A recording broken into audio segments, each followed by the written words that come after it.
Welcome to Craft Time Tuesday. My name is Rocio. Today I have this pop-up frame card with a vintage image and a cool stained glass effect. Now it's getting close to Mother's Day, so I thought I'd start making some Mother's Day projects. The frame here is sized at 5.5, but you can do yours any size you want. I'm going to show you how to do the 5.5 inch frame. Now I took an 8.5 by 11 cardstock paper and did a center mark. From there, I measured 2 3/4 to the left and 2 3/4 to the right, which gave me a total of 5.5.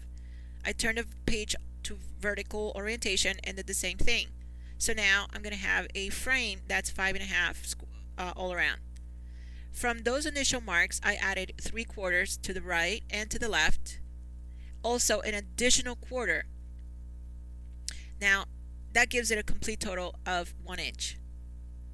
And here I am marking it at the 3/4 and at the quarter. Now ultimately, when I start to draw lines all around the edges here, I'm going to end up with a square of 7.5, and that's what the size of my frame is going to be if I want a frame to be 5.5 in depth. Now remember those 3/4 marks? Well, that's going to be my first score line, and that's going to give me a score section of about 1/4 inch thick, which is going to be how I adhere the frame onto the base. Now this is going to determine this score point right now that I'm making is going to determine the depth of the card, which I decided was going to be 3/4 inches. You can have the depth of the card be any size you want. I also decided to emboss my frame, and that's what I'm doing now using my Cuttlebug machine. Now I'm drawing out a frame in the center and trimming it out. Now here I am enforcing the score points. Now remember, the total size of my frame is 5.5 square. Then it's the depth of the frame is 3/4. Then there's an additional quarter score line there, which is how I'm going to adhere the frame onto the base of the card.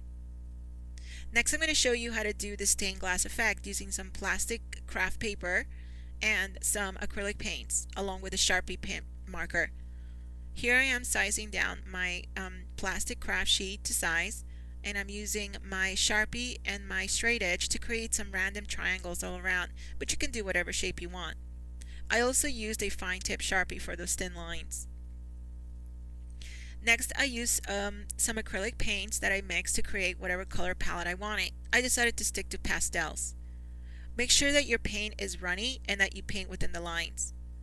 Now I did the rest off camera because it takes a long time, but the idea is to get a transparent paint so that you can get some light through it. Next, I'm going to show you how I painted the frame, which I distressed with several coats of gold, copper dabber, the distress paint in walnut stain, and vintage photo. I also used vintage photo in the inker and some pearl mists. And when I got the consistency I wanted, I did some additional distressing with my inker there. Let me show you what I did with the background. Now this yellow sheet is from Echo Park. I sized it at 5.5 and distressed it. This is from Basic Gray, and I got my honeybee scissors and trimmed out all of these flowers to create a sort of a flower bush. I also distressed them with my vintage photo inker. Now I'm going to adhere them onto the frame there, and I'm going to create this sort of flower bush, and here's what it's going to look like. Next, I got this K & Company frame. I traced out the opening there, and I'm going to cut it out with my X-Acto knife. That's where I'm going to glue the stained glass. I glued down the frame using my red my Wonder Tape. Next, I'm going to show you how I did my vintage image. I wanted to add a watercolor effect using my distress markers. So I got this image from the internet and I trimmed it down using my honeybee precision scissors. Now with the distress markers, to do a watercolor effect, what I did is I used a fine tip brush, some water onto my craft paper, and then I colored the craft paper with the craft sheet rather, with the distress marker. Dipped the brush in water and in the distress paint and painted.